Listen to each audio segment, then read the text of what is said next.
கிராமத்து ஸ்டைலில் தக்காளி குழம்பு எப்படி செய்யலான்னு பார்க்கலாம். இந்த அளவு இன்க்ரீடியன்ஸ் வந்து எடுத்துக்கோங்க. இப்போ எடுத்து வச்சு தக்காளி எல்லாத்தையுமே நல்லா ஃபைனாக கட் பண்ணிக்கலாம்.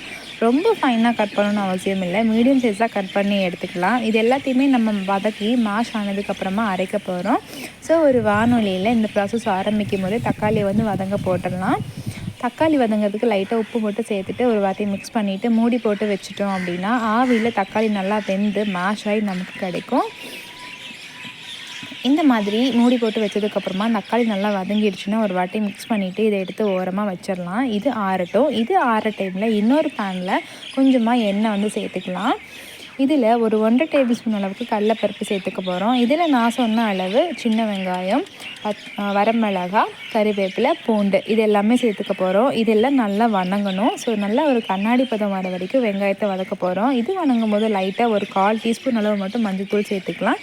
நிறைய மஞ்சள்தூள் சேர்த்தோம் அப்படின்னா தக்காளியோட கலர் வந்து நமக்கு மிஸ் ஆயிரும். ஸோ எல்லோ கலரில் குழம்பு வரும், நமக்கு தக்காளியோட ரெட்டிஷ் கலரில் குழம்பு வந்தால் தான் நல்லாயிருக்கும். இதை நல்லா வதங்க விட்டுட்டு இது வதங்குற டைமில் நான் சொன்ன அளவு மசாலா பொருள் எல்லாமே எடுத்துக்கலாம்.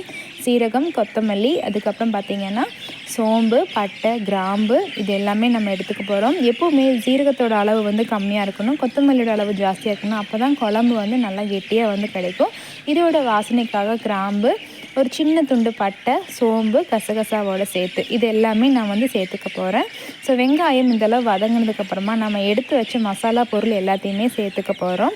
இது சேர்த்துனதுக்கப்புறமா இது நல்லா வெந்து நல்லா வதங்கி வரும்போது நல்லா கமன்னு வாசனை வரும். ஸோ அடுப்பு வந்து கண்டிப்பாக சிம்மில் தான் இருக்கணும். இந்த டைமில் தக்காளி நல்லா வதங்கிடுச்சு. வெங்காயம் இந்தளவு வதங்கினதுக்கப்புறமா ஒரு அரை மூடி அளவு தேங்காவை வந்து இந்த கலவையில் சேர்த்திக்க போகிறோம். ஸோ தேங்காய் சேர்த்ததுக்கப்புறமா அதிக நேரம் வறுக்கக்கூடாது, ஏன்னா தேங்காயில் இருக்கிற எண்ணெயெல்லாம் பிரிஞ்சு வந்துச்சுன்னா குழம்போட டேஸ்ட் நல்லா இருக்காது. ஸோ இந்தளவு வதங்கினதுக்கப்புறமா இதுவும் ஆற வச்சிடலாம். இப்போது இட்லி பாத்திரத்தில் இட்லி எல்லாம் ஊற்றி வச்சிடலாம். ஸோ நம்ம வீட்டில் இருக்கிறது 5 குழி 7 குழி இருக்கிற தட்டு. ஸோ அந்த தட்டில் இட்லி எல்லாமே ஊற்றியாச்சு.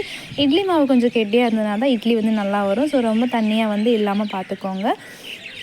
இப்போ இட்லி எல்லாமே வெந்துருச்சு. நான் எப்பவுமே இந்த மாதிரி ஒரு ஸ்கியூவர் வச்சு இன்சர்ட் பண்ணி பார்த்துட்டு அதுக்கப்புறமா தான் கொஞ்சமாக தண்ணி வந்து ஸ்ப்ரே பண்ணிவிட்டு இட்லி எல்லாமே எடுப்பேன்.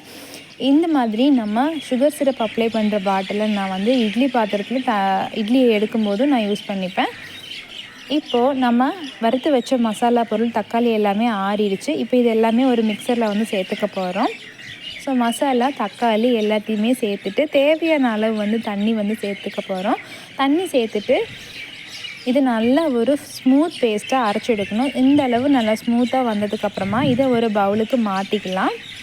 இப்போ இதை வந்து தாளிச்சுக்க போகிறோம். இதை தாளிக்கிறதுக்கு ஏதாவது ஒரு ஃப்ளேவர் ஆயில் வந்து நீங்கள் சேர்த்துக்கலாம். ஸோ நான் கொஞ்சமாக ஆயில், அதுக்கப்புறமா கடுகு வந்து சேர்த்துக்கிறேன். கடுகு நல்லா பொரிஞ்சதுக்கப்புறமா கொஞ்சமாக சின்ன வெங்காயம், கருவேப்பிலை இதை மட்டும் சேர்த்து இதை நல்லா வணக்க போகிறோம்.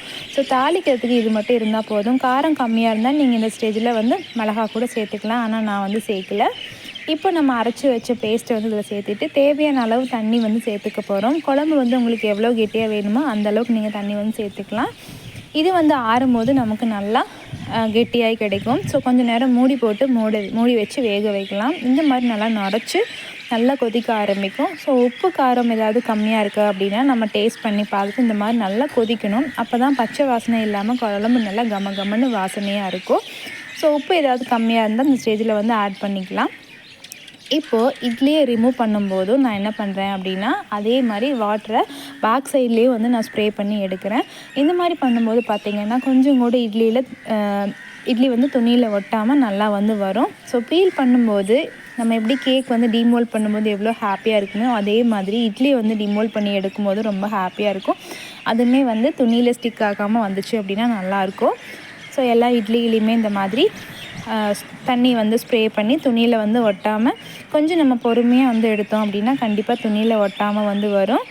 வேகமாக எடுக்கக்கூடாது. ஸ்ப்ரே பண்ணி கொஞ்சம் நேரம் ரெஸ்ட் விட்டு எடுத்தோம் அப்படின்னா கொஞ்சம் கூட துணியில் ஒட்டாமல் இட்லி வந்து நமக்கு முழுசாக நல்ல ஷேப்பில் வந்து கிடைக்கும்.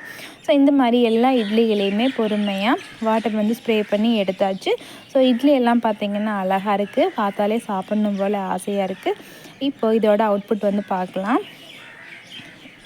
இட்லிக்கு தக்காளி குழம்பு வந்து ஒரு ஃபேவரட் காம்போ. கிராமத்தில் பார்த்திங்கன்னா இந்த குழம்பு வச்சா எல்லாத்துக்குமே வந்து இதை சாப்பிடுவாங்க. ஒரு 2 நாள் வரைக்கும் வச்சு சாப்பிட்ற ஒரு குழம்பு ஐட்டமாக வந்து இந்த குழம்பு வந்து இருக்கும். இட்லி, தோசை, பூரி, சப்பாத்தி இந்த மாதிரி எல்லா ஐட்டத்துக்குமே ரொம்ப நல்லாயிருக்கும். கண்டிப்பாக நீங்களும் ட்ரை பண்ணி பாருங்கள். நம்ம சேனலை சப்ஸ்கிரைப் பண்ணிக்கோங்க. பாய்.